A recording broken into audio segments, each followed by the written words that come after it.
Você sabe o que são dons de poder?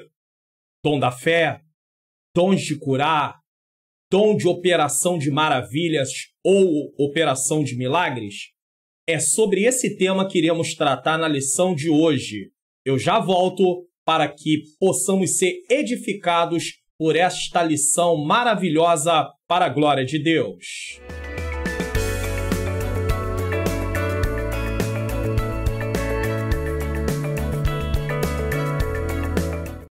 A paz do Senhor, quem vos fala é o pastor Mário Luna. Seja bem-vindo a mais uma EBD comentada online. Hoje nós vamos tratar sobre os dons de poder. Nos dons de poder nós estudamos sobre o dom da fé, dons de curar e dons de operação de maravilhas ou, em algumas versões, dons de milagres. Nós vamos fazer uma oração como é de costume, mas antes eu quero pedir a você já se inscreveu no meu canal? Se você ainda não se inscreveu no meu canal, olha aí o lembrete aí, ó. Você pode dar um like no vídeo, você pode compartilhar este vídeo na sua rede social e você pode se inscrever e ativar o sininho das notificações. Então, não deixe de compartilhar esse vídeo lá na sua rede social, no seu Facebook, lá no seu status do WhatsApp, colocando o link. Outras pessoas podem ser edificadas através dos seus compartilhamentos. Vamos fazer uma oração para iniciar esta aula. Senhor, meu Deus e meu amado Pai, Pai amado e Pai querido, graças eu te dou por mais uma oportunidade de estar aqui para gravar mais uma aula da EBD comentada online. Ilumina minha mente para que eu possa ensinar de acordo com a Tua palavra e ilumina a mente daqueles que estão assistindo para que possam compreender aquilo que estará sendo ensinado. Tudo para a honra e para a glória do Teu nome, em nome de Jesus. Amém. Nós estamos estudando, nesse trimestre, dons espirituais e ministeriais. E hoje nós vamos falar sobre o dom da fé, os dons de curar e o dom de operação de maravilhas ou de milagres. É muito importante nós entendermos sobre o que são os dons, para que eles servem, como usá-los e como buscá-los. E é sobre isso que nós estamos tratando nesse trimestre. Então vamos lá para o nosso texto áureo. A minha palavra e a minha pregação não consistiram em palavras persuasivas de sabedoria humana. Quem está dizendo? Paulo. Mas em demonstração do Espírito e de poder. Para que isso? Para que a vossa fé não se apoiasse em sabedoria dos homens, mas no poder de Deus. 1 Coríntios capítulo 2, versículo 4 e versículo 5. Verdade prática. Os dons de poder são capacitações especiais em situações que demandam a ação sobrenatural do Espírito Santo na vida do crente. Não é algo natural, é algo sobrenatural. Leitura bíblica em classe está na primeira carta aos Coríntios, capítulo de número 12, versículo 4, depois o versículo 9 a 11. Então vamos fazer a leitura aí. 1 Coríntios, capítulo 12, versículo 4 diz assim: há diferentes tipos de dons, mas o Espírito é o mesmo. Aí agora nós vamos para o versículo de número 9, nesse caso, tá? Há outro a fé pelo mesmo Espírito. Há outro, deixa eu trocar aqui a versão, Almeida Revista Corrigida, que fica melhor. E há outro pelo mesmo Espírito a fé, e há outro pelo mesmo Espírito os dons de curar. 10. E há outra a operação de maravilhas, e há outra a profecia, e há outro dom de discernir espíritos, e há outra a variedade de línguas, e há outra a interpretação das línguas. 11. Mas um só é o mesmo Espírito, opera todas essas coisas, repartindo particularmente a cada um como quer. Isso quer dizer o seguinte, preste atenção nisso aqui.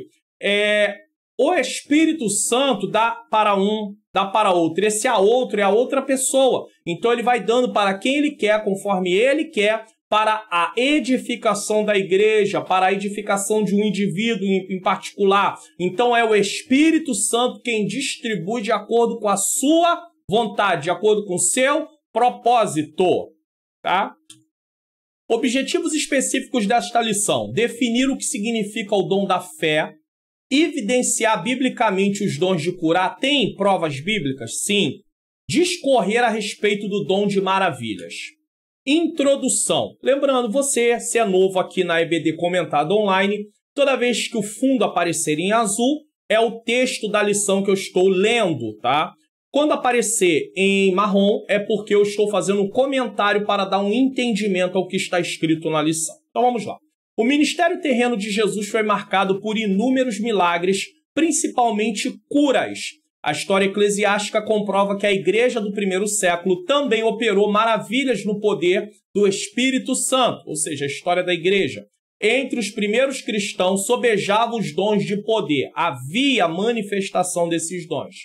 Se Jesus não mudou e os dons espirituais são para a igreja de hoje, por que atualmente não vemos as manifestações dos dons de poder em nosso ambiente com mais frequência? É uma pergunta.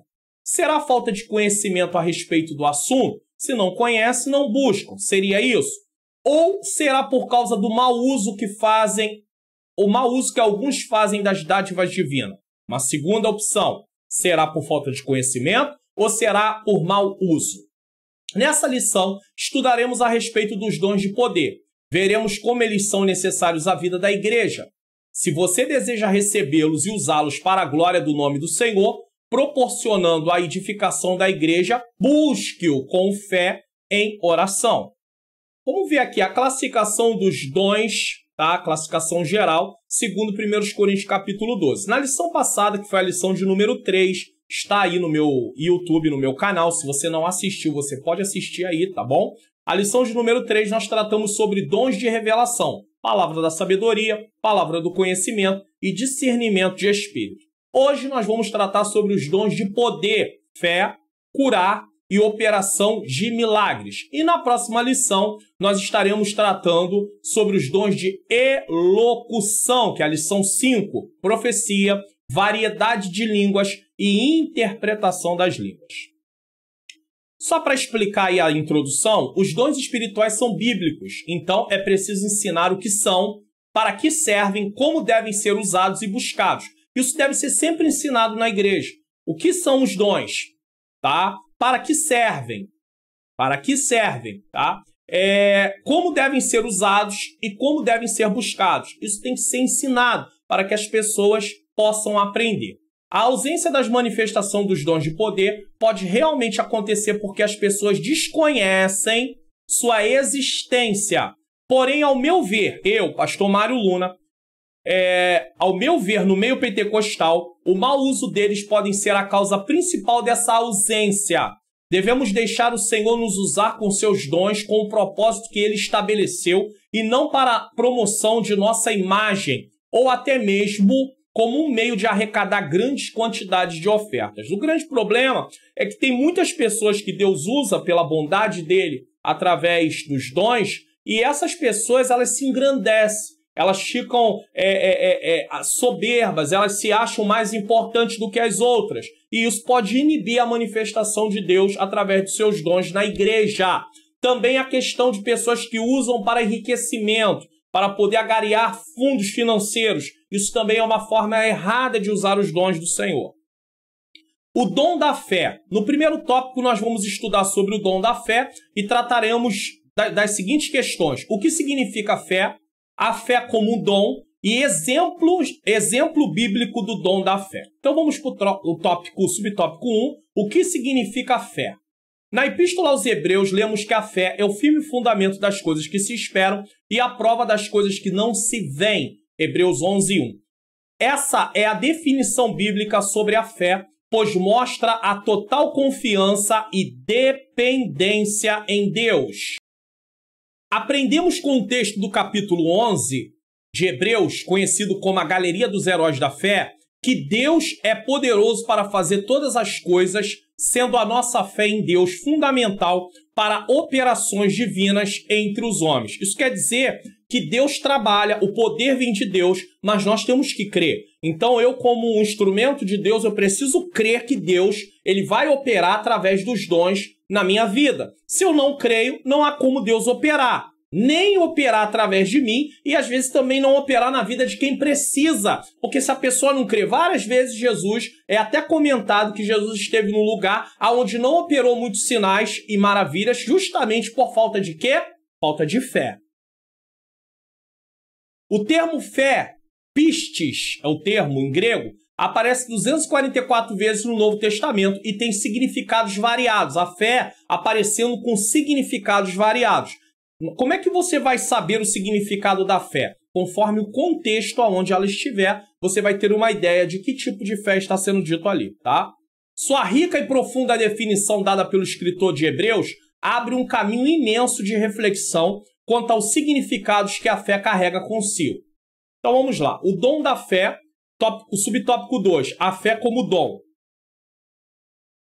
é distinta daquela que recebemos por ocasião da nossa conversão, a fé salvífica, está em Romanos 10, 17 e Efésios 2, 8. Igualmente se distingue da fé evidenciada como fruto do Espírito, Gálatas 5, 22. O dom da fé é a capacidade que o Espírito Santo concede ao crente para este realizar coisas que transcendem a esfera natural da vida, objetivando sempre a edificação da igreja. De acordo com o teólogo Stanley Orton, esse dom é uma fé milagrosa para uma situação ou oportunidade especial. Então vamos entender um pouquinho melhor isso. Vamos analisar alguns tipos de fé de uma forma mais ampliada. A fé salvadora, ele falou da fé salvadora, mas deixa eu falar um pouquinho mais ampliado sobre isso. A fé salvadora é o primeiro tipo de fé que todo cristão deve ter. É a fé sem a qual não se obtém a salvação. Precisa crer.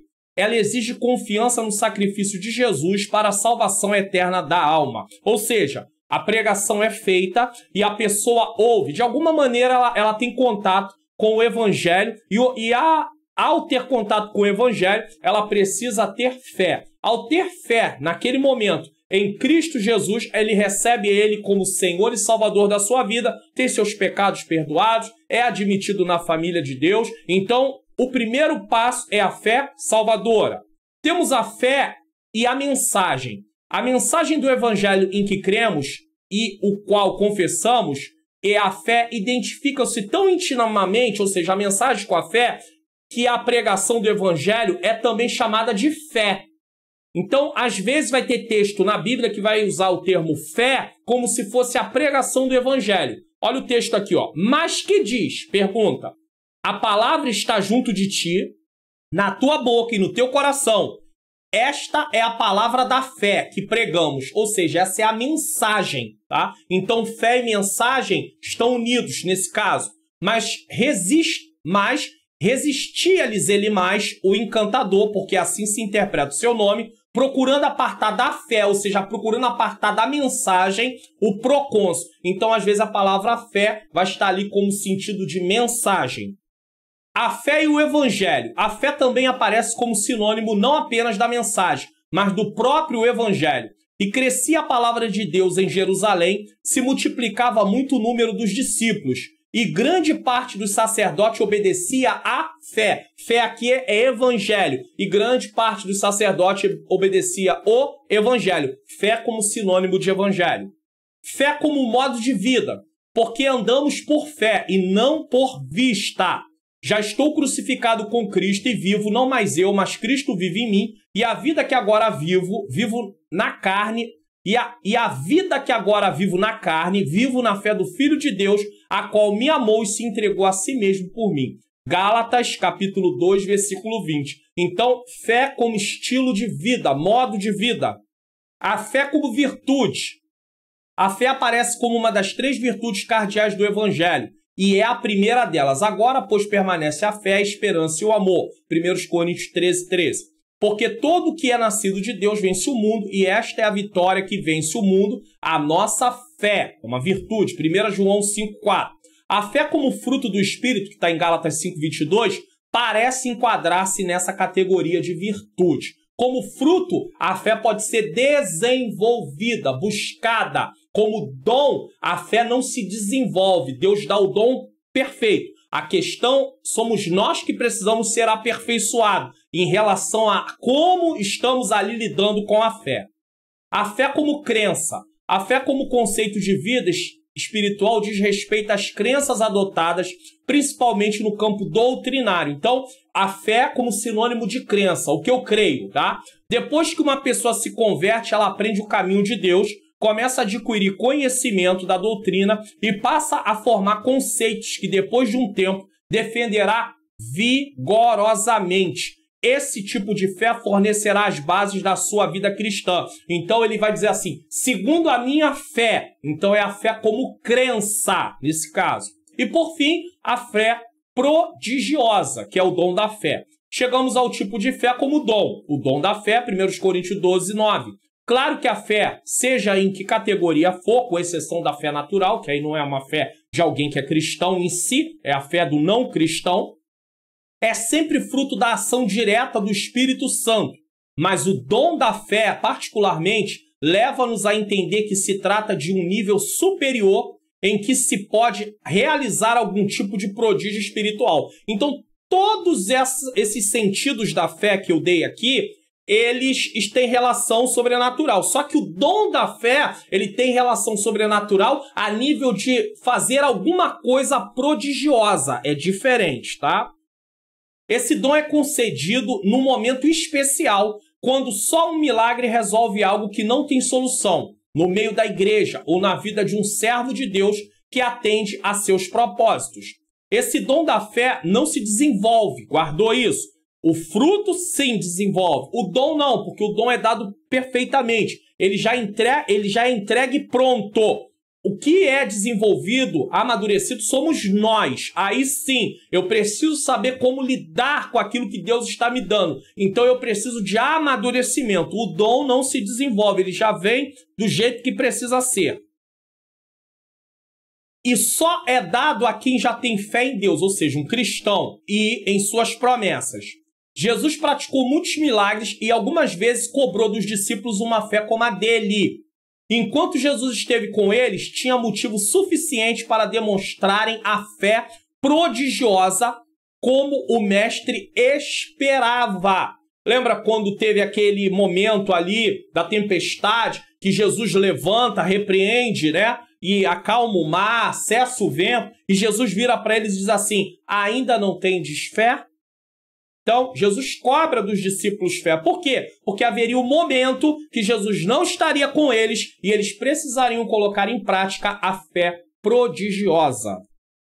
Mas, depois que o Senhor partiu, todos dependeriam do outro Consolador. Quem é o outro Consolador? O Espírito Santo, que viria para substituir o Filho de Deus na terra. Desse modo, o que Jesus começou a fazer com os discípulos, o Espírito Santo deu continuidade por meio dos seus dons. Uma coisa interessante, enquanto Jesus estava na terra, ele acompanhava os discípulos, ia mostrando, demonstrando ali, eles podiam ver o poder de Deus, tá? O Jesus mandava com que eles exercitassem no sentido assim, de dar lugar àquilo que Deus queria fazer nas suas vidas, tá? Mas depois que Jesus volta ao céu, ele dá o Consolador, e quem nos usa hoje, quem é? O Espírito Santo. Quem distribui os dons é o Espírito Santo. Ele usa segundo a vontade dele, de acordo com a necessidade do momento. O dom da fé, exemplo bíblico do dom da fé. Então vamos lá. Quando guiou o povo de Israel na saída do Egito e se aproximou do Mar Vermelho, já na iminência de ser destruído por Faraó, Moisés disse, não temais, estais quieto e vede o livramento do Senhor, que hoje vos fará, porque os egípcios que hoje viste, nunca mais vereis para sempre. O Senhor pelejará por vós e vos calareis. Êxodo capítulo 14, versículo 13 e 14. Moisés viu pela fé o livramento do Senhor antes de o fato acontecer. Então Moisés vê antes do fato acontecer. Esta é uma boa amostra bíblica do exercício do dom da fé. Interessante que nesse momento que houve a abertura do Mar Vermelho, primeiro Moisés diz o que vai acontecer. Então ele fala isso pela fé. Mas o acontecimento em si já era uma operação de maravilhas. Então duas coisas aconteceram ao mesmo tempo. O dom da fé se manifestou e a operação de maravilhas também. Porque a abertura do Mar Vermelho esteve através da operação de maravilhas. Mas a questão de dizer que aquilo ia acontecer estava no campo do dom da fé. Então vamos lá. Temos ainda os seguintes exemplos do dom da fé. Tanto Elias como seu sucessor Eliseu fizeram coisas extraordinárias pela fé, como trazer chuva, multiplicar azeite e farinha, fazer machado flutuar, ressuscitar mortos, fazer todo um exército inimigo ficar cego, profetizar que haveria comida de um dia para o outro depois de um tempo de estiagem e fome. No Novo Testamento, o dom da fé aparece no ministério de Pedro, quando oferece poder de Deus ao paralítico da Porta Formosa, que lhe pede uma esmola. E disse Pedro: não tenho prata nem ouro, mas o que tenho, isso te dou. Em nome de Jesus Cristo Nazareno, levanta e anda. Atos 3:6. Ou seja, Pedro ali, ele dá o que tem, poder de Deus, como Paulo falou, poder de Deus, a pregação através do poder de Deus. Foi essa fé que também deu coragem a Estevão para não desistir de Cristo e aceitar ser morto por apedrejamento. E Estevão, cheio de fé e de poder, fazia prodígios e grandes sinais entre o povo, Atos 6:8. E apedrejaram a Estevão, que em invocação dizia: Senhor Jesus, recebe o meu espírito, Atos 7:59. Movido por essa fé maior, Paulo, como náufrago no navio que o levava preso para Roma, trouxe uma palavra de encorajamento, tanto à tripulação como aos passageiros. Mas agora vos admoesto a que tenhais bom ânimo, porque não se perderá a vida de nenhum de vós, mas somente o navio. Atos 27:22. Uma coisa importante que eu preciso dizer aqui é não confundir o dom da fé com palavra motivacional. Alguém pode dar uma palavra motivacional, dando um ânimo, dizendo para você prosseguir, insistir, ir em frente, levantar a cabeça, mas isso nada tem a ver com o dom da fé. O dom da fé é algo no qual há cumprimento daquilo que está se falando. Uma palavra motivacional, ela tem o intuito de tentar levantar a pessoa, mas não está dizendo o que vai acontecer. No dom da fé, sim, está dizendo o que vai acontecer. Há um aconselhamento, um encorajamento seguido de um acontecimento. Paulo disse que nenhum se perderia a não ser o navio, e isso assim se fez. Todos de fato foram salvos e se acharam na ilha de Malta, onde Paulo sofreu mais um agravo. Enquanto fazia uma fogueira, uma serpente venenosa pendurou-se na sua mão, mas ele, sacudindo a víbora no fogo, nada sofreu. Uma coisa interessante, isso aqui é importante falar, tá? Uma coisa interessante é analisarmos que muitos exemplos do dom da fé descritos aqui vão aparecer como exemplos do dom de maravilhas ou milagres. Isso porque o dom de operação de maravilhas depende de uma fé que acredita em milagres. Caso não haja essa fé, de forma alguma pode acontecer uma operação de maravilhas. Por fim, não é porque um grupo de crentes defendem que os dons foram para o tempo apostólico, que são os cessacionistas, e por isso não o buscam, que tais dons deixaram de existir. E até onde nos consta, pelas próprias escrituras, não há nenhum prazo de validade para essa promessa feita por Jesus. Então não é porque um grupo não acredita que os dons sejam para os dias de hoje que eles deixaram de existir. Eles não acreditam, eles não buscam, amém, está na mão de Deus, mas aqueles que acreditam e buscam com base bíblica. A hermenêutica feita, a exegese feita do texto está correta, não está errada. Não há nenhum lugar na Bíblia que vai dizer que os dons cessaram. O problema é que eles vão a questionar que não há essa manifestação da mesma forma que havia naqueles dias. Aí existe essa questão. Talvez muitos não busquem, talvez muitos estão usando de forma inadequada e tudo isso pode gerar a falta da manifestação. Mas isso não quer dizer que deixou Deus de operar e de dar dons aos homens de acordo com o que está na palavra de Deus. Síntese do tópico 1.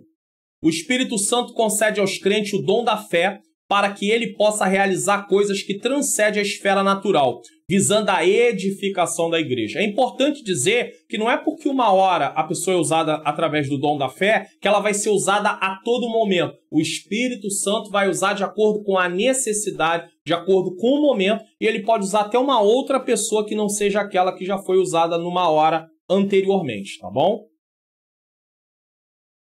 Os dons de curar. O que são os dons de curar? A redenção e as curas e a necessidade dos dons. Então vamos lá. O que são os dons de curar? São recursos de caráter sobrenatural para atuarem na cura de qualquer tipo de enfermidade. Então é uma manifestação sobrenatural, tá? É uma operação, só que na área de curas, nesse caso, tá?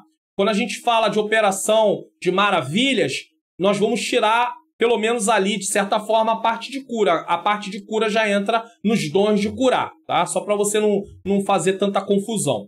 É claro que alguém vai fazer alguma explicação um pouco diferente, mas a operação de maravilha geralmente tem tudo que não tem a parte da cura, porque a cura em si pode ser considerada uma operação de maravilha, mas na verdade está ali classificada como um dom de curar. Por isso a expressão está no plural. Deus é quem cura. Ele concede os dons segundo o conselho da sua vontade, sabedoria e no momento certo.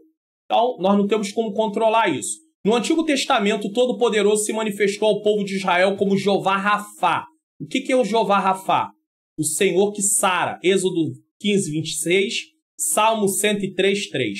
A concessão desses dons à igreja deve-se à necessidade de o evangelho ser anunciado como uma mensagem poderosa ao não crente, que outrora não tinha fé, mas que agora passou a crer no evangelho, arrependendo-se dos seus pecados. Então, Deus dá esses dons para que possa ser confirmada a palavra pregada também e as pessoas possam crer naquilo que está sendo pregado, tá? Marcos 16, 17, 18, Atos 3, 11 a 26, Atos 4, 23 a 31. Vamos explicar um pouquinho melhor sobre os dons de curar. Os dons de curar são recursos espirituais de caráter sobrenatural que atuam na cura de enfermidades físicas, psicossomáticas. O que são doenças psicossomáticas? É aquilo que as pessoas têm sintoma, vai para o médico, faz exames e o médico não acha nada. Isso são doenças psicossomáticas. Elas têm ali a questão do sintoma, mas o médico não acha nada em exames laboratoriais, exames de imagem, ele não acha nada. Então, os dons de curar também pode trazer curas para enfermidades psicossomáticas ou emocionais, como depressão, ansiedade, síndrome do pânico e coisas parecidas, tá? Mas isso não inibe ou não tira a responsabilidade de pessoas procurarem o médico. As pessoas estão sofrendo de depressão, não podem contar apenas com a parte de oração. Elas precisam procurar o médico. Está sofrendo de ansiedade, também precisam procurar o médico. Existe aí um conceito no meio pentecostal, e infelizmente muitos no nosso meio acreditam, depressão é coisa do diabo, depressão é opressão maligna, o inimigo pode trabalhar com este tipo de enfermidade, lançando esse tipo de enfermidade em alguém. Pode até acontecer, sim, mas nós temos que entender que, no geral, ela precisa ser tratada também com a parte médica. Então, se for a nível espiritual, ela vai receber oração, ela vai ficar curada, ela não vai ter nenhum sintoma mais. Esse negócio de dizer, não, os sintomas vão passar com... Não, Deus cura automaticamente, instantaneamente. Se precisa ali de tempo, então aquilo também está no nível humano, precisa de tratamento, precisa ser acompanhado pelo médico. E não é só a questão de classificar depressão como algo demoníaco, como se fosse uma opressão, possessão demoníaca. É a questão também de classificar médicos dizendo que, não, psiquiatra é coisa de louco, coisa de maluco, não. O médico vai estar atendendo, vai administrar medicamentos que são necessários, às vezes pode não dar certo na primeira indicação, mas ele pode ir acertando, cada organismo reage de uma forma um pouco diferente, então tem que ter um acompanhamento. É claro que para isso nós pedimos direção a Deus, nós buscamos uma orientação, nós vamos ao médico, mas não considere esses tipos de doença só para serem tratadas através da oração. Tem que orar? Sim, mas às vezes tem que procurar o médico. Então vamos lá. São dons de grande valor na pregação do Evangelho. As pessoas em geral são descrentes do poder de Deus. Mas quando vem uma cura de impacto, como a cura de câncer, de diabetes, de paralisia ou doenças degenerativas como Alzheimer, doença de Parkinson ou outras, são compelidas a ter sua fé despertada para o poder de Deus em suas vidas. Milagres de cura sem transformação de vida pelo poder do Evangelho de Cristo transforma-se apenas em elementos de show para a glorificação do pregador. Existem muitos lugares que se anuncia as curas, e tá lá, mas aí não há transformação de vida. Cadê a transformação de vida? Não tem. Aí passa a ser um espetáculo, dia após dia, semana após semana, meses após meses, anos após anos, mas não há transformação de vida, mudança de caráter, não há. Então, isso também temos que ter muito cuidado. Infelizmente, o que se vê em muitos programas de TV de determinadas igrejas é o endeusamento do pastor, do bispo, do apóstolo, que ministra curas de maneira cotidiana. Não ousamos, preste atenção nisso aqui, ó, não ousamos dizer que as pessoas não são curadas. Nós não temos como julgar isso em tais igrejas, mas uma coisa podemos dizer com certeza, mas a exaltação do ministrante de curas ofusca a glória que só pertence a Deus. Então ele está tomando para si a glória. E aí passa a ter trabalhos que eles só têm sentido se aquela pessoa estiver lá. E as pessoas só vão porque aquela pessoa está lá. Se a pessoa não estiver, não vai ninguém. Não, a gente não vai por causa de pessoas, nós vamos por causa de Jesus. Você não vai ao templo por causa de pessoas, você vai por causa de Jesus. Então entenda, quem vai operar é Jesus através do Espírito Santo, não é a pessoa. Igrejas que estão fundamentados seus cultos em pessoas são igrejas que, se essa pessoa tiver algum problema, elas estão tendentes a desaparecer, ou aqueles membros, aquela multidão que acompanha ali, se dispersar. Por isso a igreja não é alicerçada em pessoas, a igreja é alicerçada em Cristo. Os cultos não podem ser alicerçados em nome de pessoas. Os cultos não podem ser realizados no nome de pessoas. Ah, vai vir fulano, a igreja enche. Ah, vai estar aqui fulano, a igreja enche. Ah, vai cantar fulano, a igreja enche. Ah, o pregador fulano vai estar, a igreja enche. Tá, e quando não tem o pregador, aí não tem ninguém? Então eu vou por causa de quem? De Jesus ou por causa de quem vai estar lá pregando? Então isso é uma coisa que nós temos que ter muito cuidado, senão nós caímos na idolatria. Nós temos que ter muito cuidado com isso, tá? Temos que ter muito cuidado com isso. Mas quando as curas contribuem para a glorificação a Deus, tem grande valor para a divulgação do evangelho. Então tudo tem que ser para a glória de Deus. Vejamos o que dois teólogos diferentes falam a respeito dos dons de curar. Williams diz, o dom não são as curas como tais, ou seja, ele diz que os dons não são as curas como tais, mas dons ou charismata de curas, charismata é o plural, de curas. Assim, aquele que recebe os dons não realiza as curas, ele não é um curandeiro, tá? Diretamente. Antes, ele simplesmente transmite os dons. Então, preste atenção, tá vendo essa caneta? Digamos que eu sou instrumento. Então Deus vai me usar nessa visão dele. Ele está dizendo isso aqui, tá? Eu tenho essa caneta aqui, tá? Esse aqui é o dom. Então eu não tinha caneta. E eu estou diante de uma pessoa doente. E Deus, pela bondade, me dá aqui, tá? E automaticamente, uma vez que ele me dá aqui, eu apenas transmito, eu entrego. Tá? Através da oração está sendo entregue àquela pessoa o dom, no sentido dela estar sendo beneficiada, ou seja, ela é curada através daquele dom que ela recebeu. Então não sou eu o portador do dom, o dom não é para eu, ou seja, eu entrego o dom, Deus me usa para entregar. Veja o que ele diz aqui, ó. Louvado seja Deus. Assim, aquele que recebe os dons não realiza as curas diretamente, antes ele simplesmente transmite os dons. Ele é um tipo de entregador que traz os dons a outros. A singularidade recai sobre o Espírito Santo. Ou seja, é o Espírito Santo que está ministrando aquilo através da vida de quem ele está usando. O Espírito é o mesmo. E sobre a pessoa que é única, repartindo a cada um. 1 Coríntios 12, 11. Porém, a capacitação espiritual vem no plural. Dons. Então, ele entrega e eu repasso. Ele entrega e eu repasso. Ele entrega e eu repasso. E a pessoa é curada. Na visão desse teólogo. Agora, já Stanley Orton diz que ninguém pode dizer eu tenho o dom de curar. Esse teólogo, que é um teólogo pentecostal também, ele diz, ninguém pode dizer eu tenho o dom de curar. Como se este dom pudesse ser possuído e ministrado a seu bel prazer, tá? Da pessoa. Então, eu tenho o dom de curar, eu vou orar por esse, Deus vai curar, eu vou orar por aquele, Deus vai curar, eu vou orar por outro, Deus vai curar. Não funciona assim. Não funciona desse jeito, tá? É isso aqui que ele está defendendo e mostrando. ele prossegue dizendo que, como no grego as palavras dons e curas estão no plural, aí ele vai explicar o que pensam alguns estudiosos. Alguns entendem que isso significa que há uma variedade de formas desse dom. Tá? Entre os que pensam assim, há quem entenda que certas pessoas têm um dom de curar um tipo de doença ou enfermidade, ao passo que outras curam outro tipo. Filipe, por exemplo, da Bíblia, foi especialmente usado para curar os paralíticos e os coxos. Entenda, Filipe foi usado. Nós não podemos afirmar com 100% de certeza que foi por causa disso, mas, aparentemente, Filipe estava sendo usado mais em questão dos paralíticos e dos coxos, tá? Só para você poder entender.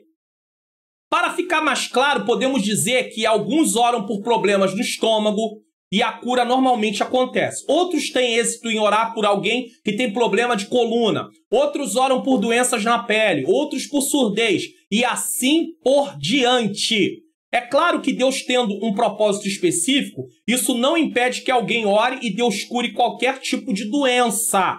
Então você entendeu? Agora, como é que uma pessoa ela vai entender melhor quando Deus transmite a ela o dom para passar aquele dom a outra pessoa no sentido dela ser beneficiada e ser curada? Como é que a pessoa vai talvez administrar isso e entender isso melhor? Pode acontecer na experiência de alguém que ele comece a prestar atenção que toda vez que ele ora por uma criança que está enferma, Deus cura.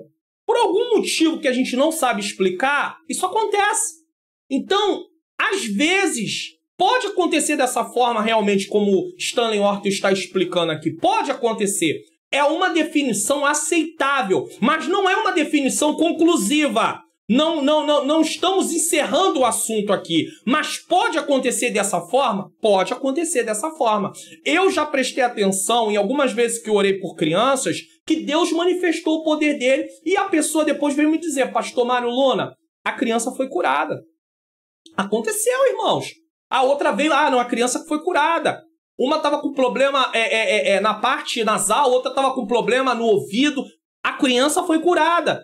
Mas eu não posso afirmar 100% que Deus só vai usar nesse quando Ele quiser na parte de criança. Mas eu estou mostrando que eu tenho uma experiência, que eu já verifiquei, eu já prestei atenção em relação a isso. Pode ser, pode. Quer dizer também que toda vez que eu orar por uma criança que estiver doente, Deus vai curar? Não tem garantia. Deus vai fazer se Ele quiser, na hora que Ele quiser, quando Ele quiser. Pode fazer através de mim, pode fazer através do outro. Deus o sabe. Pode estar ministrando o dom naquele momento, pode não ser o dom em si, porque Jesus mandou orar pelos enfermos. Pode não ser a manifestação do dom em si, mas Jesus curando por causa do nome de Jesus que está sendo ali falado e a fé também junto. Então também tem curas que não estão envolvidas diretamente com o dom, e sim com a ordem de Jesus de orar e Jesus curar. Entendeu? Então vamos lá. Outros ainda entendem, então tem esses que entendem que cada um pode receber o dom de curar, né, para repassar, mas isso para enfermidades diferentes. Então cada um recebe para um tipo, ou alguns tipos de enfermidade. Outros ainda entendem que Deus dá a uma pessoa um dom na forma de um suprimento de cura numa ocasião específica, ao passo que outro suprimento é dado em outra ocasião. Talvez outra pessoa, mas provavelmente no ministério do evangelista. Então esses aqui já acreditam o seguinte, Deus dá um suprimento de cura, aonde aquela pessoa chega, começa a orar por um, por outro, e Deus vai curando. Aí ele vai para outro lugar, Deus dá um suprimento. Alguns entendem assim. Lembre-se, nós não estamos dando uma definição conclusiva. Estamos falando do que eles pensam a respeito desses dons de curar. Ainda outros, aí um terceiro grupo, entendem que toda cura é um dom especial. Isto é, o dom é para o enfermo que tem a necessidade. Aqui parece justamente com o que William, o outro teólogo, disse no início, tá? Logo, segundo esse ponto de vista, o Espírito Santo não torna os homens curadores. Ele é um tipo de entregador que traz os dons aos outros. O Espírito Santo providencia um novo ministério de cura para cada necessidade à medida que ela surge na igreja. Surgiu uma necessidade, Deus ministra aquilo através de uma pessoa na vida de outra pessoa. Então ele apenas entrega o dom de cura, ele não é portador do dom de cura. Por exemplo, a virtude, poder que fluiu para dentro do corpo da mulher com o fluxo de sangue, trouxe para ela um gracioso dom de cura. Porque Jesus disse, senti que de mim saiu virtude.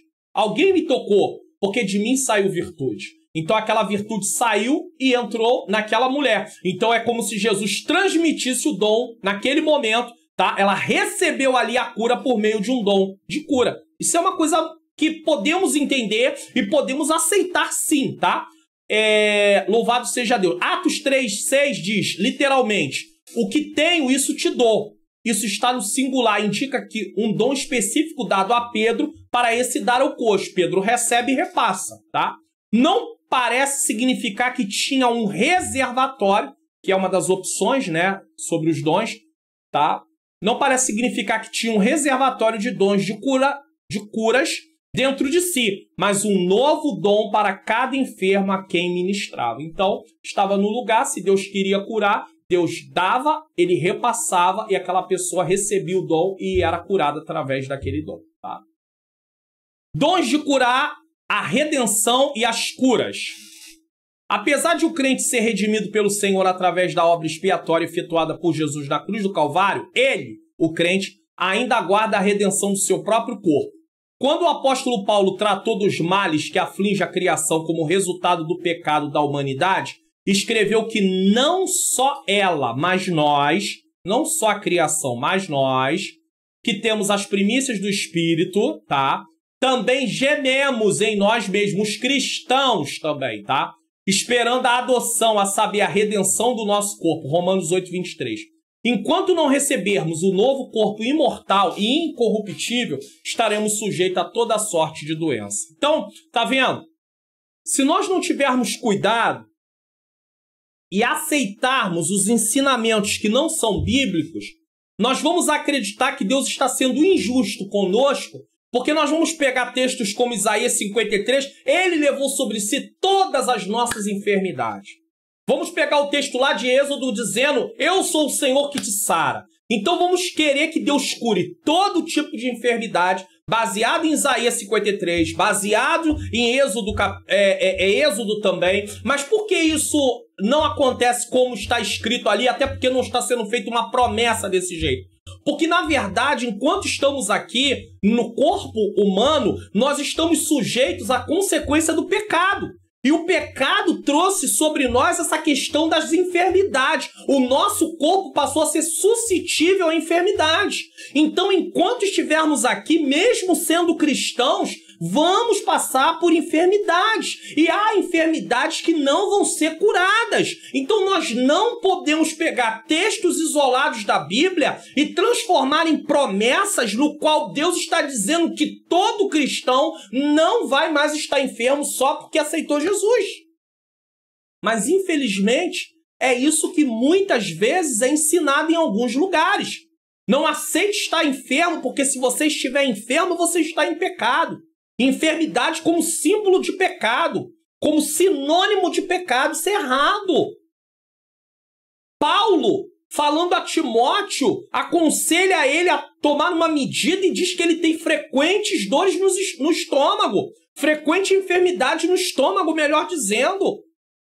E Paulo nem ora para Timóteo, para Deus curar Timóteo. O texto nem fala sobre isso. Nós não sabemos o motivo, mas Timóteo tinha uma enfermidade no estômago. Timóteo não estava em pecado. Vamos encontrar outros exemplos na Bíblia sobre isso. Então nós temos que ter muito cuidado. Você é cristão, mas não é porque você é cristão que você está garantido de não passar por enfermidade. Esse corpo aqui, ele vai se degenerando. Então nós não podemos achar... Agora, quando recebermos, como está escrito aqui, ó, um corpo imortal e incorruptível, aí não, aí acabou. Aí acabou.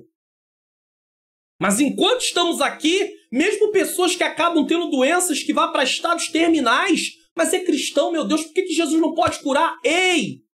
Jesus morreu na cruz para dar vida eterna para nós. Se chegou a hora de partirmos dessa terra, não sabemos qual vai ser o meio. Se vai ser dormindo, se vai ser através de um acidente, se vai ser através de uma outra situação, de uma enfermidade. Mas o que importa é para onde estamos indo.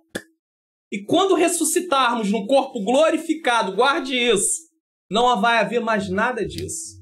Nenhuma deficiência dessa. Isso é uma coisa linda. Podemos até passar sofrimento nessa terra.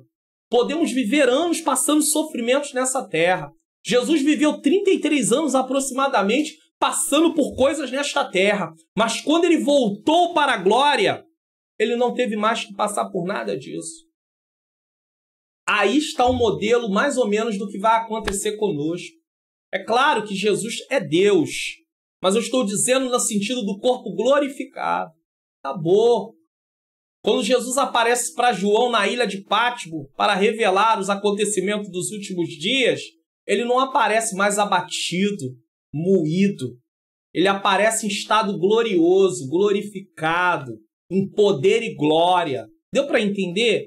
Então, um dia nós vamos receber um corpo glorificado, não vamos estar mais no estado abatido. Aquela pessoa que você foi no fúnebre dela, no funeral dela, melhor dizendo, chegou lá, encontrou dentro do caixão o corpo daquele estado, olhando, talvez no hospital, definhando, partiu em Cristo. Não vai ser mais assim que você vai vê-la. Não é assim que ela vai ser vista mais. Ela vai receber um corpo glorificado. Eu vou receber, você vai receber. Então nós não podemos perder a nossa bendita esperança, a vida eterna, porque lá não vai haver mais nada disso. Vamos em frente. O céu é logo ali. Dons de curar, a necessidade desses dons. Os dons de curar são necessários à igreja da atualidade. No mundo incrédulo, em que a medicina se desenvolve rapidamente, o ser humano pensa que pode superar a Deus. A humanidade precisa compreender a sua limitação e convencer-se da sublime realidade do Deus Todo-Poderoso, que em sua misericórdia e amor concede sabedoria a homens e mulheres para multiplicar o conhecimento da medicina, visando o bem-estar de todos. Então, Deus dá sabedoria ao homem para multiplicar o conhecimento na medicina, tá? Quanto aos dons de curas, são manifestações de poder sobrenatural que o Espírito Santo colocou à disposição da Igreja de Cristo para que a humanidade reconheça que Deus tem poder de sanar todas as doenças. Deus pode curar todas as doenças. Ele tem poder. Isso não quer dizer que ele vai curar, mas ele tem poder. Entenda uma coisa. A morte de Jesus na cruz do Calvário, ao aceitarmos Jesus, entramos no processo de santificação. Nós estamos no processo reverso do que o pecado fez na nossa vida. E o fim desse processo reverso é a glorificação. Então o pecado trouxe um caos para a vida da humanidade. Aqueles que aceitam Jesus estão no processo reverso. Tanto é que nós começamos a nos parecer com Jesus. A santificação tem o propósito de nos fazer parecer com Jesus. Porque quando Adão pecou com Eva, eles deixaram de se parecer, no sentido pleno da palavra, com Deus, porque agora eles tinham pecado na sua natureza. Deus não tem pecado na natureza dele. Mas em Cristo, um dia o pecado, aleluia, não fará mais parte da nossa natureza. Agora ele ainda faz, mas naquele grande dia, quando Cristo vier, o pecado não fará mais parte da nossa natureza. Então nós estamos no processo reverso, até chegarmos ao corpo glorificado. É como não é Deus desfazendo o efeito do pecado, mas ele está fazendo isso de forma progressiva, assim como o pecado veio nos afetando, ele está fazendo agora de forma progressiva o reverso, até chegarmos à hora do corpo glorificado. Você vai vendo que quando o pecado entrou, a cada dia a corrupção foi aumentando e chegamos ao estado que estamos agora, em pleno século 21. Só que em Cristo está sendo o efeito ao contrário. Nós estamos na contramão. Estamos voltando ao estado no qual Deus tem para a nossa vida. Mas enquanto estamos aqui, isso é impossível. Então estamos nesse estado, nesse processo. Mas quando Jesus voltar, aqueles que partiram em Cristo e guardaram a sua fé, E aqueles que estiverem vivos, guardando a sua fé, eles terão um corpo transformado, um corpo glorificado, um corpo imortal e incorruptível. Não vai haver mais doenças psicossomáticas, não vai haver mais doenças físicas, não vai haver mais doenças das emoções e não vai haver a morte. Porque a morte não fará mais parte da vida daqueles que terão o corpo glorificado. Acabou. É uma eternidade para sempre. Eternidade para sempre. A alma realmente ela é eterna. Mas qual é o destino da alma? Para onde ela vai? Comunhão eterna com Deus? Vida eterna. Separação eterna com Deus? De Deus? Lago que arde com fogo e enxofre. Mas a morte física, ela não existirá mais para aqueles que estão em Cristo Jesus. Não vai haver mais morte, porque vai haver um corpo glorificado. E para os que partiram sem Cristo, também não vai haver mais morte física, porque eles não voltarão mais. Vai haver um tormento eterno. Hoje você pode escolher aonde quer passar a sua eternidade. Aceite Jesus como Senhor e Salvador da sua vida. Prosseguindo, outro recurso óbvio para a cura é o científico, como foi falado um pouquinho antes, contra o qual nada se pode dizer. Deus pode curar através dos dons de curar, mas Deus também pode curar usando a medicina.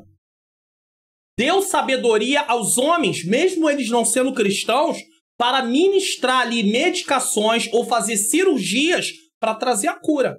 Então também é uma forma de Deus curar. Tá?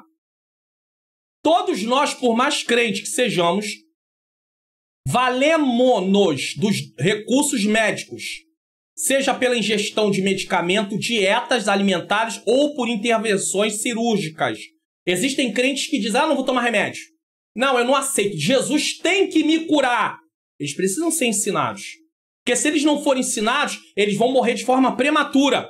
Por culpa deles. Porque eles são culpados de antecipar a sua morte.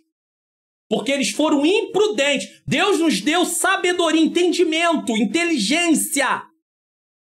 Nós temos uma sabedoria humana, sim. Um entendimento humano, sim. Uma inteligência humana que precisamos colocar em prática.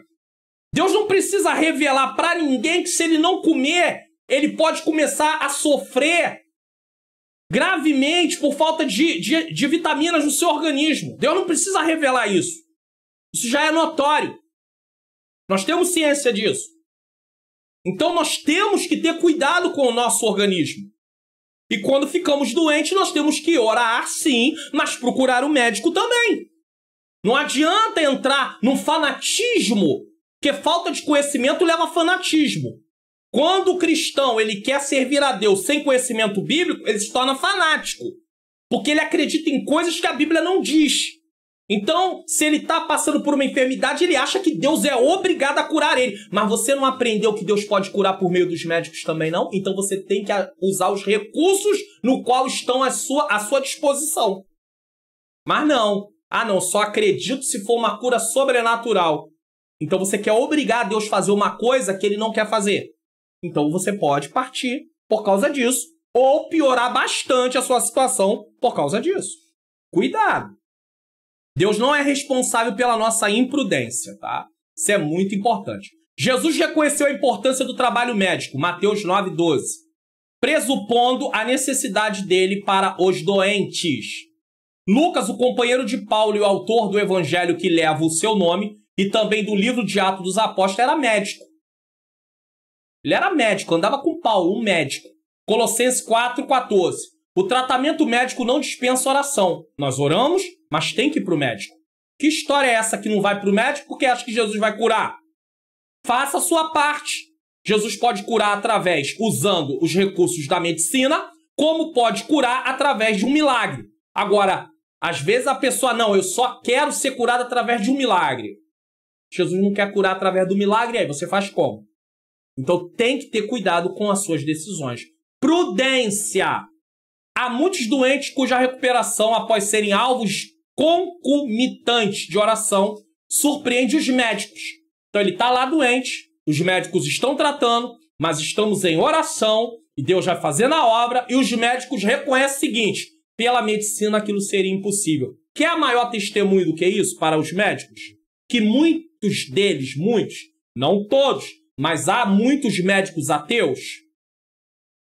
Podemos dizer que Deus está sempre presente na cura. Independente da cura ser feita por um meio milagroso através da oração ou por meio da medicina a nível de medicamento, a nível de alguma dieta alimentar, a nível de alguma cirurgia, Deus está presente trabalhando.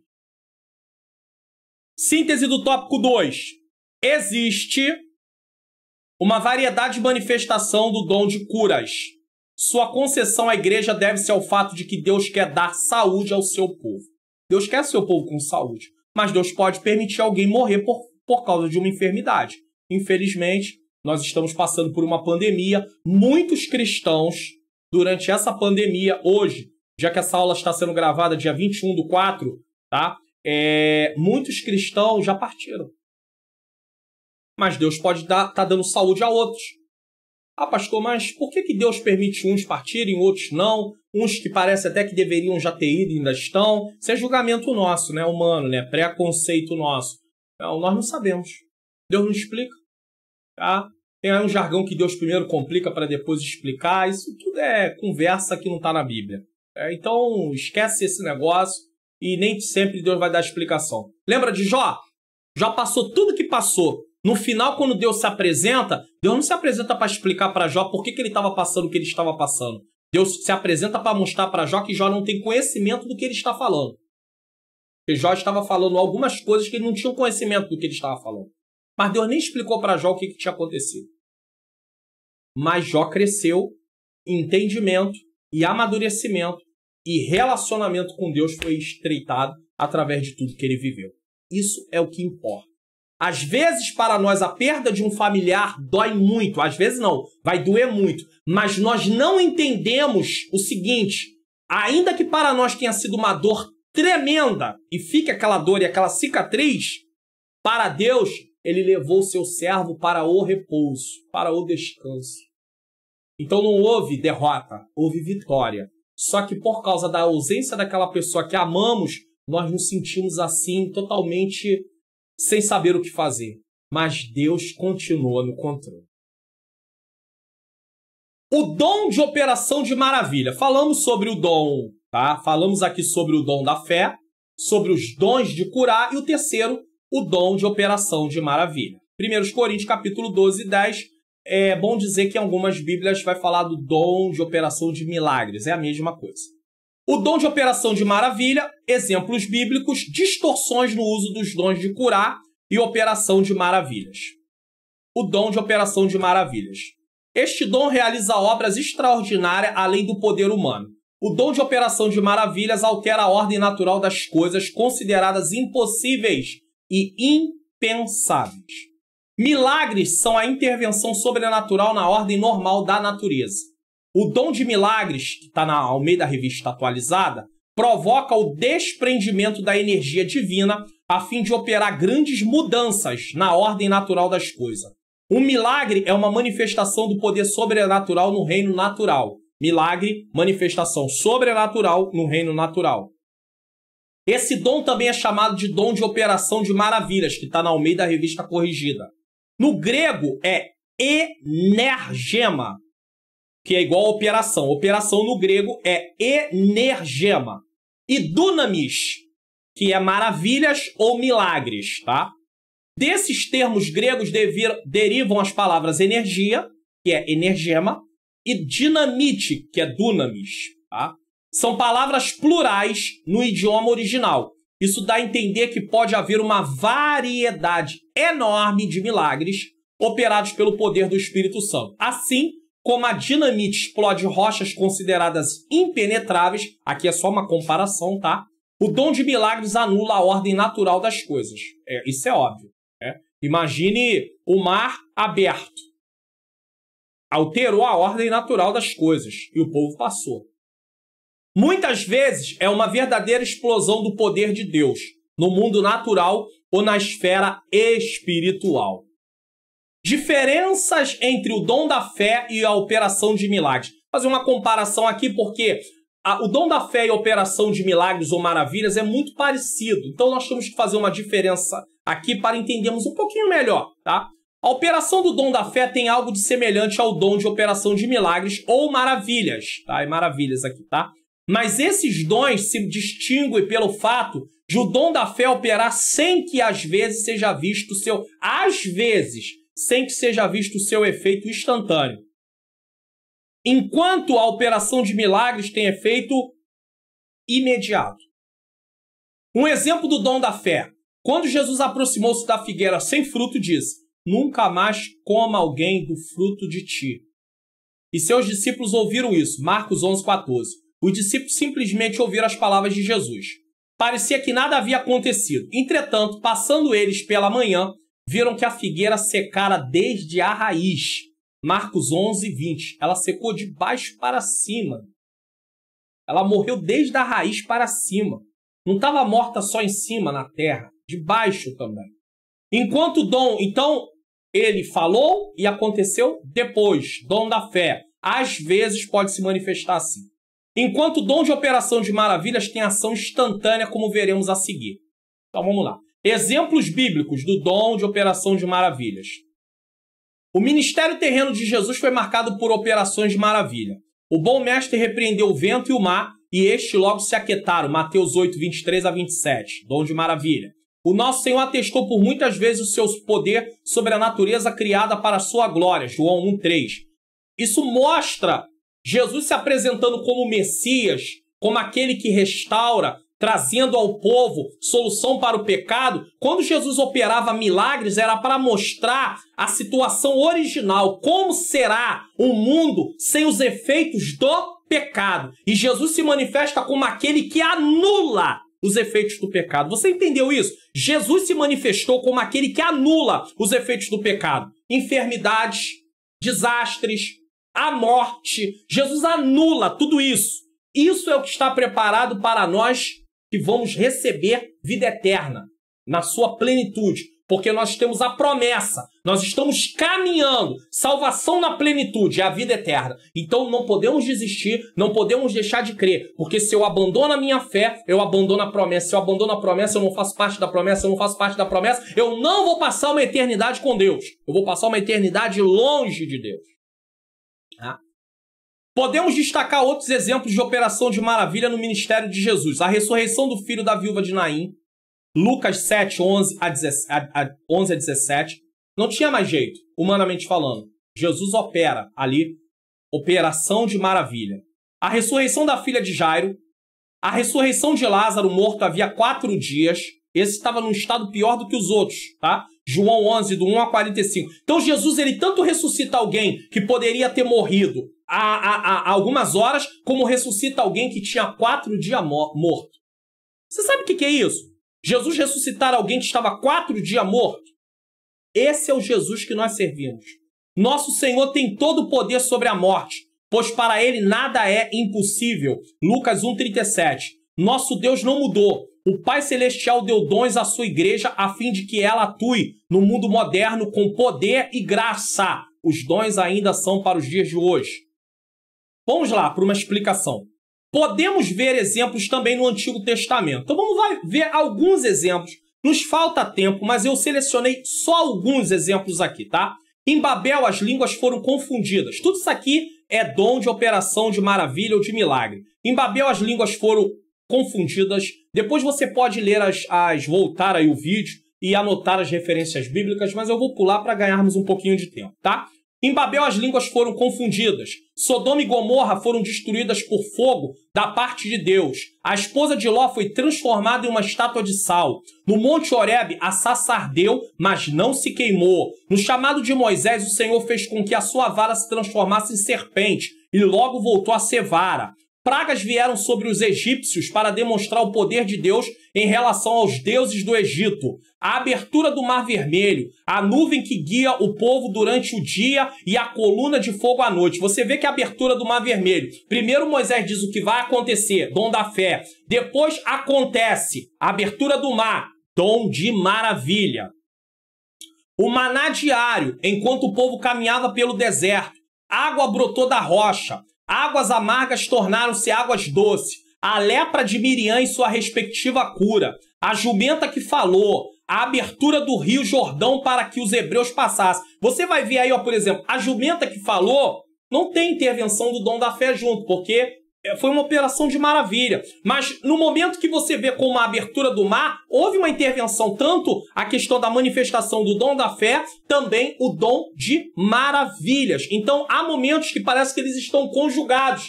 E aí é a hora que ele aparece como exemplo, tanto no dom da fé, o texto, o relato, como também no dom de maravilhas, só para você poder entender. As muralhas de Jericó caíram ao chão após o toque das trombetas dos sacerdotes e do grito dos hebreus. O sol e a lua detiveram-se. A força misteriosa de Sansão, cujo segredo estava nos seus cabelos. Elias deu ordem para cessar a chuva e depois para chover. Elias fez a multiplicação do óleo e da farinha da viúva de Sarepta. Fogo do céu consumiu os capitões de Acasias.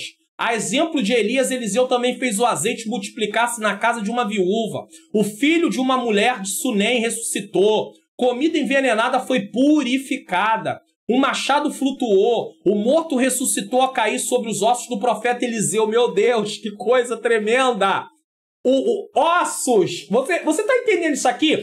O morto ressuscitou ao cair sobre os ossos do profeta Eliseu. Ao cair, o morto ressuscitou. Como isso? Que coisa linda, que coisa maravilhosa. Você leu aqui, ó, o morto ressuscitou ao cair sobre os ossos do profeta Eliseu. Ele foi lançado. Pastor, não, isso aí não tem. Tem. Vou trazer aqui a referência bíblica. Essa aqui eu vou fazer questão de ler com você. Segundo livro de Reis, capítulo de número 13, versículos de número 20 e 21. Vamos ler juntinho aí, tá bom? Vamos lá. Segundo Reis 13, 20. Depois morreu Eliseu e o sepultaram. Ora, as tropas dos moabitas invadiram a terra à entrada do ano. E sucedeu que, enterrado eles um homem, eis que viram uma tropa e lançaram o homem na sepultura de Eliseu. E caindo nela o homem e tocando os ossos de Eliseu, reviveu e se levantou sobre os seus pés. É bíblico ou não é bíblico? Que coisa linda! Esse é o nosso Deus. Um anjo acabou com 185 mil homens do exército de Senaqueribe, e nos falta espaço para descrever ainda muitos outros milagres que aconteceram no Antigo Testamento. Ainda tem um monte de milagres, tá? Operação de maravilha. No Novo Testamento não foi diferente. Jesus realizou grande milagre e depois que se ausentou da terra, por intermédio do seu Espírito, milagres continuaram a acontecer e não tem prazo marcado para deixar de acontecer enquanto a igreja do Senhor estiver na terra. Jesus não marcou prazo para acabar os milagres, dons de curar, dom da fé, dom de profecia. Jesus não marcou prazo não, tá? Os apóstolos, por sua vez, também realizaram milagres. Ele mais ficou cego por tentar dissuadir o procônsul Sérgio Paulo de ouvir a mensagem do evangelho. As portas da prisão se abriram para que Pedro saísse. A prisão se abriu em Filipos, enquanto Paulo e Silas oravam e cantavam. A picada da serpente não causou efeito mortífero em Paulo. Você vê que há aqui exemplos que também estão lá no dom da fé. Por quê? Porque parece que eles foram usados conjuntos, tá? Por isso. O dom de operação de maravilhas. Distorções no uso dos dons de curar e de operação de maravilhas. O que isso quer dizer? Mostrar o uso indevido, formas erradas, tá? O cristão não tem autorização divina para determinar, decretar ou exigir a cura dos enfermos. E isso tem sido ensinado por pessoas. Inclusive, não só determinar, decretar e exigir cura, mas determinar, decretar e exigir bênçãos. Isso não tem base bíblica. Se alguém diz para Deus, para alguém que vai acontecer, tem que acontecer. Não existe esse negócio de dizer assim, irmão, eu estou determinando que vai acontecer. A mudança na sua vida, o cenário na sua vida muda hoje. Aí passa hoje, amanhã, depois de amanhã, semana que vem, uma quinzena passou, mês que vem, 2 meses, 6 meses, 1 ano e nada acontece. Sabe como é que essas pessoas se defendem? Ah, você não creu. Primeiro que quando ele entregou que estava decretando, que um decreto não depende de fé, se vamos olhar por esse lado. Mas ainda que ele dissesse que dependia, ele deveria dizer, ó, irmão, só se você crer.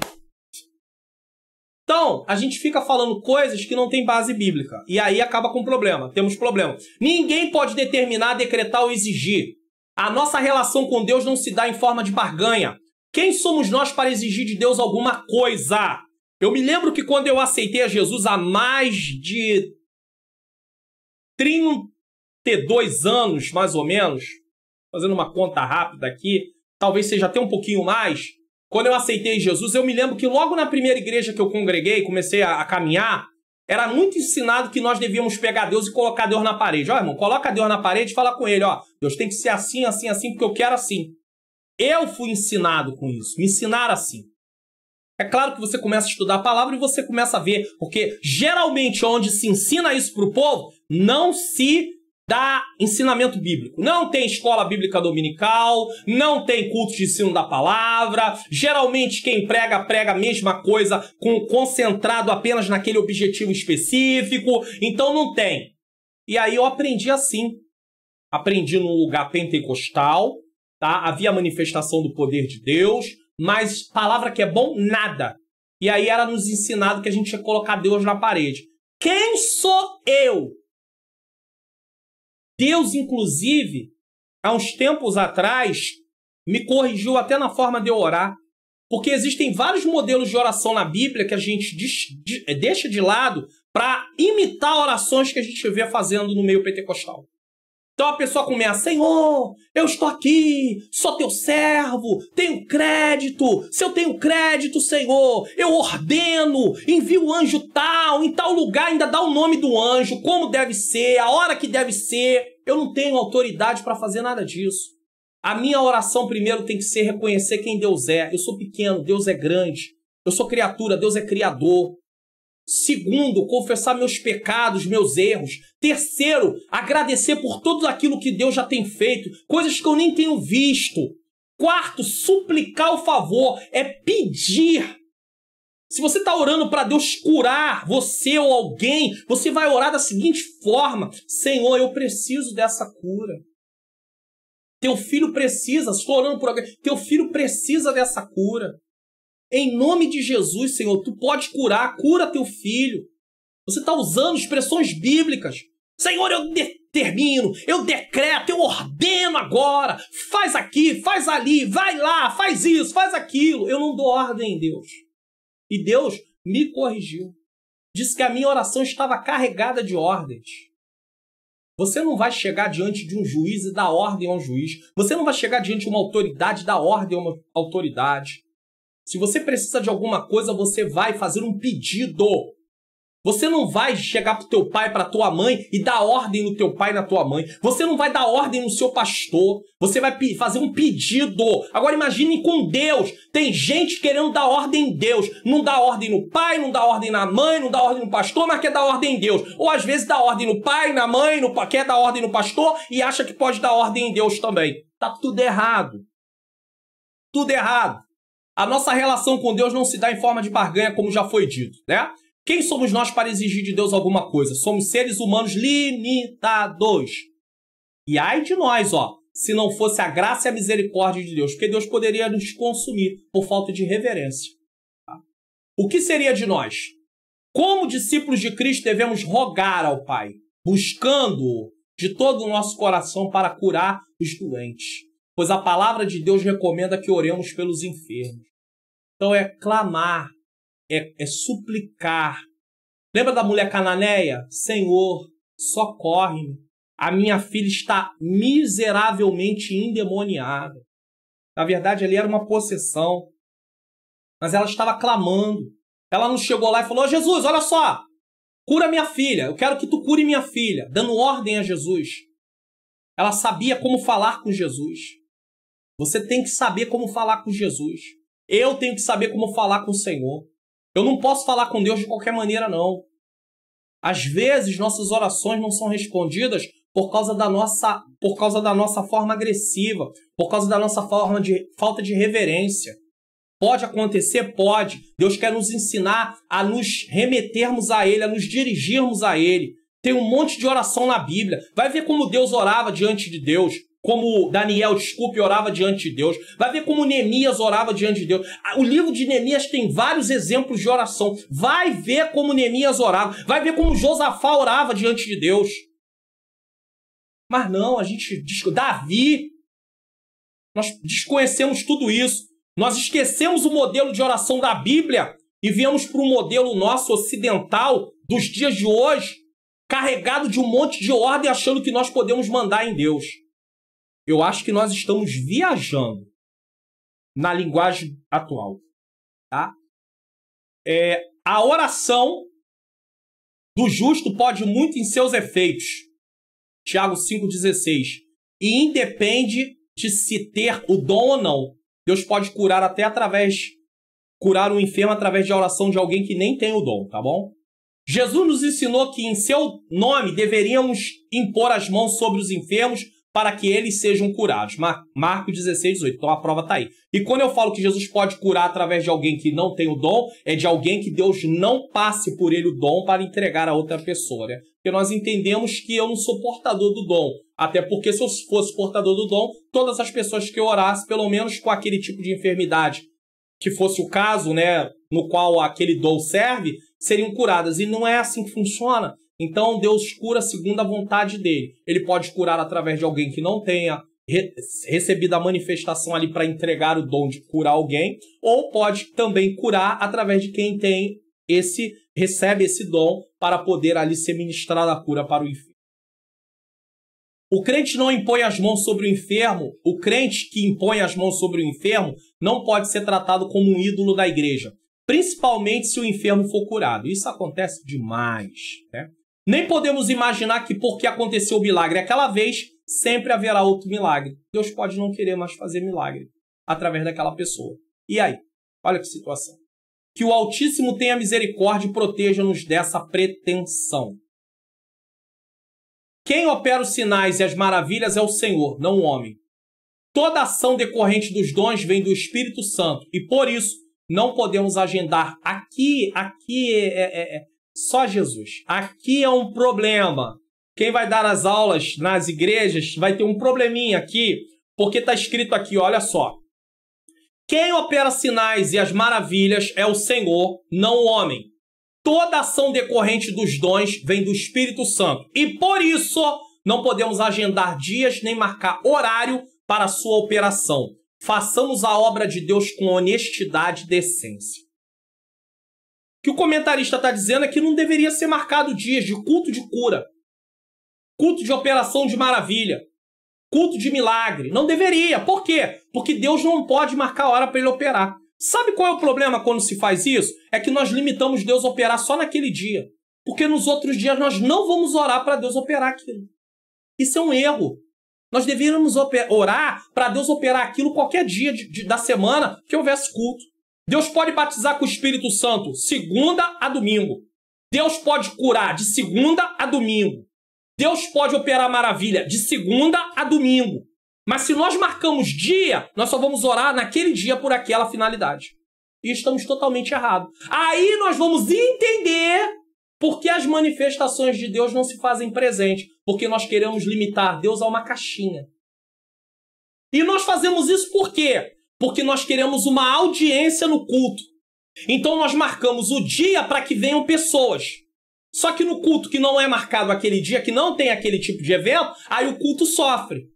Então nós criamos mecanismo para trazer as pessoas.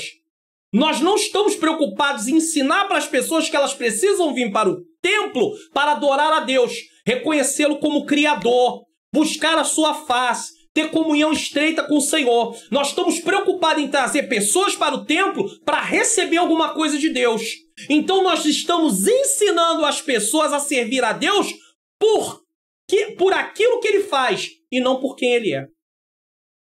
E aí no final do culto nós ficamos chateados porque as pessoas não querem aceitar Jesus. Mas elas não foram no culto para aceitar Jesus, elas foram no culto para receber bênção. E a culpa disso é nossa. Então o comentarista da lição está dizendo o seguinte: toda ação decorrente dos dons vem do Espírito Santo e por isso não podemos agendar dias nem marcar horários para a sua operação.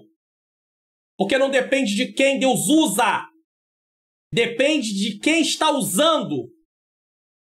Façamos a obra de Deus com honestidade e decência. Não é porque uma vez Deus me usou, 2 ou 3 ou 5, que eu tenho o direito de marcar culto agora para Deus operar. Porque Deus pode não querer operar através da minha vida naquele dia. Pode querer operar através da vida de uma outra pessoa em outro dia. Então nós temos que ter cuidado com isso. Muito cuidado. As manifestações do Espírito Santo, dada a cada um para o que for útil, inclui dons de operação de maravilhas. É claro que tais ocorrências, e aqui é importante dizer, a não ser no âmbito da providência, não são tão frequentes e comuns. Deus não vai operar maravilha todo dia, mas são reais e atuais. Milagre é milagre pelo fato de ser raro. Não é como banana, que se compra em grande quantidade na feira. Alguém vai dizer, mas no Antigo Testamento, olha quantas operações de maravilhas houve. Mas isso não foi de um dia para o outro, não. Se você for ver ali, passa-se anos e anos, né? Dentro de toda a história. Então, um realiza, daqui a pouco passa um tempo, outro. Não é todo dia. Segunda, terça, quarta, quinta, sexta, sábado, domingo. Não era assim, não, tá? Síntese do tópico 3. O cristão não tem autorização divina para determinar, decretar ou exigir a cura de enfermos. Conclusão.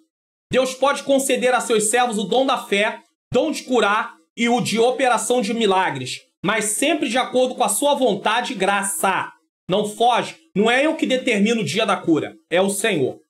Lembre-se de que os dons de poder contribuem para legitimar a pregação do Evangelho. Eu estou pregando e através, eu estou pregando. E aí Deus pode manifestar os dons para poder mostrar que o que está sendo pregado é real. É verídico. Mas ele também pode não fazer e nem por isso vai deixar de mostrar que a mensagem é real e verídica. Tá? Infelizmente, há pessoas que querem utilizar essas dádivas para obterem lucros financeiros e enriquecimento pessoal. Já falamos, né? Isso envergonha o nome de Jesus e mancha a idoneidade da igreja na sociedade. Aí as pessoas acham que a igreja quer fins lucrativos. Quem procede dessa forma está suscetível ao juízo de Deus. E não sou eu que estou dizendo que ele vai ser julgado. Mas ele está suscetível baseado no que a Bíblia diz. Que virá no tempo próprio. Então vamos lá, para finalizar. É verdade que muitos pentecostais têm trazido grandes escândalos ao Evangelho, comprometendo as verdades de Deus por propagar coisas que não são reais em busca de lucros financeiros. Cada um responderá a Deus por isso, mas a mensagem do Evangelho deve ser completa e não pode sofrer danos causados pelos falsos pastores e falsos mestres. Não é porque alguém usa isso de forma indevida que nós vamos abandonar os dons por causa disso. Por fim, não é por causa dos que não acreditam, os cessacionistas, né? Acham que os dons só foram para a época apostólica e se valem de arranjos hermenêuticos para defender suas crenças contra as verdades reveladas na palavra de Deus, que elas se tornam obsoletas. Então não é porque eles usam arranjos, né, dão interpretações que não é o que o texto está dizendo, que vamos dizer que os dons não são mais para hoje. A matemática não se torna ciência inexata só porque alguns não sabem fazer contas. Os dons também não cessaram só porque alguns não acreditam que eles são para hoje e por isso não buscam, tá? Que nós, a igreja, o povo do Senhor, façamos uso dos dons de poder para propagar o evangelho de nosso Senhor e glorificar o nome do Pai no poder do Espírito Santo. Amém. Isso quer dizer que Deus possa manifestar. Agora Deus vai manifestar na hora que Ele quiser. Eu não posso marcar agenda para Deus de coisa nenhuma, nem de operação de maravilha, nem de dom de curar, nem para batizar. Eu vou orar. Você vai orar. E Deus vai se manifestar de acordo com a sua vontade. Se Deus quiser se manifestar de acordo com a sua vontade, Ele vai se manifestar. Bom, chegamos ao final da nossa aula. E eu coloquei aí para vocês... não se esquecer de se inscrever aí no meu canal. Dar um joinha aí no vídeo, tá? E ativar o sininho das notificações. Mas tem mais, tem mais. Você também pode, ó, além disso, compartilhar o vídeo para que outras pessoas sejam edificadas. E como é que você vai fazer isso? Vai lá no botão na parte de baixo, compartilhar, manda para o seu Facebook. mande para o seu status do WhatsApp. Pessoas vão assistir essa aula e vão ser edificadas para a glória de Deus, tá bom? Que o Senhor continue nos abençoando. Qual será a próxima lição? Vamos lá? Próxima lição, dons de elocução. Dons de elocução. Eu posso até passar para você aqui, dar uma adiantadinha para você. Quais são os dons de elocução? Vamos lá?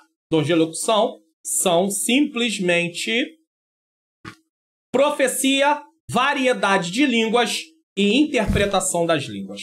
Vamos orar? Agradecer a Deus por essa aula para a glória de Deus?